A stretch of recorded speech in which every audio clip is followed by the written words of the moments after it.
A string of tasks awaits Ireland when it takes the presidency of the EU in January. The next baby steps of banking union, unfinished budgets, agricultural reform. How will the Irish juggle it all? By focusing on the headline issues, they say, growth and jobs. Reporter travels to the western city of Galway to discover more. It takes a brave man to launch a small €5,000 high-tech box of tricks designed to save energy in the depths of recession, especially when the target European markets are countries of zero or negative growth. I don't think we had much choice.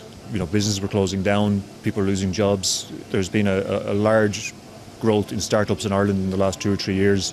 And I think it's because people had no option but to start their own business because there was no jobs to go to. The miracle is it's happened in the midst of a banking crisis in which credit for innovative startups, in Ollie Walsh's case, producing a device that helps reduce energy bills by up to 15% and measure CO2 emissions, has all but dried up. It was a case of having a very good idea, but the funding to get that to market not being available. So it was to look for an alternative model, an alternative route. So partnership and collaboration was the way we chose. Now he and his partners have got through the worst of it, he has a message for the Irish government when all eyes will be on its EU presidency. All policies at the moment are based around austerity, and I think we need to balance that with growth. There needs to be some sort of stimulus. There's lots of talk of focusing on jobs, but we're not really seeing the results of that anywhere.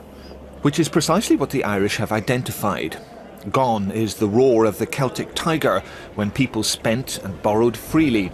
15% are out of work now. The domestic property market has crashed. Shops are slashing prices, then closing. But this is a country of resilience and invention too.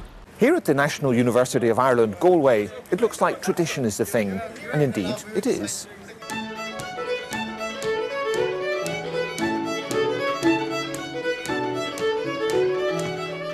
But these classical lines, the warmth of old stone guarding a deep Irish history, are just one side of the story here.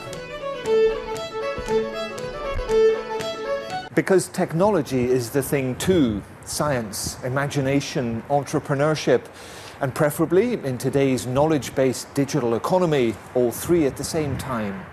In the 1990s, Ireland used the EU money available to its poorer members wisely. It invested in education, infrastructure, niche high-tech R&D and industry. It made a name for itself worldwide and put Galway on the map. And it gave academics a chance to apply their science in commerce. Gavin Duffy, one-time marine geophysicist, is one. Here he's running a demo of his 3D animation technology to students of the university's astronomy faculty. It's about fusing gaming and mapping technologies. It all started well enough. I was a student, a typical student, not a penny to my name. I presented a business plan with a novel photography system, an elevated photography system. He thought it was brilliant. He said, "How much money do you want?" I gave him a figure, and I know he would have given me twice as much if I had asked for it. Then the crash. Now, I don't know any startup business who gets startup loans from banks. It's very, very frustrating when you've got a lot of people here in Galway with a huge amount of energy, innovation and ambition. He feels the EU has behaved badly towards Ireland, with the European Central Bank, the ECB, setting hard, unrealistic conditions on its €85 billion bailout in 2010. I'd expect or ask the Irish government to be firmer with the ECB in their negotiations on the repayment terms. You can see, Greece have taken have forced huge write-downs in their debt. Because it's unsustainable, it is also unsustainable for Ireland. But it's taking on the presidency, saying austerity has paid off. It says it's fulfilled the bailout conditions almost and can now step out of them and manage its budget without compulsory oversight by Brussels. Try telling that to the folk on the hill overlooking the city in Galway's run-down Ballybane district.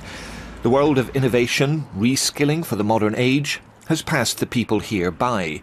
But as they set up for a Christmas fair to try to redress the cutbacks in community funding, the effects of austerity haven't. Parents are not feeding themselves. If there's a choice between food for the kids and food for themselves, the children are getting the food. It's a God's honest truth. I mean, we see this despair on people's faces. Ireland last had the EU presidency in 2004. Then it was about welcoming more new democracies in Eastern Europe to the EU family. Ireland does the business of welcome very well, but 9 years on, it knows it can't rely on a warm welcome alone.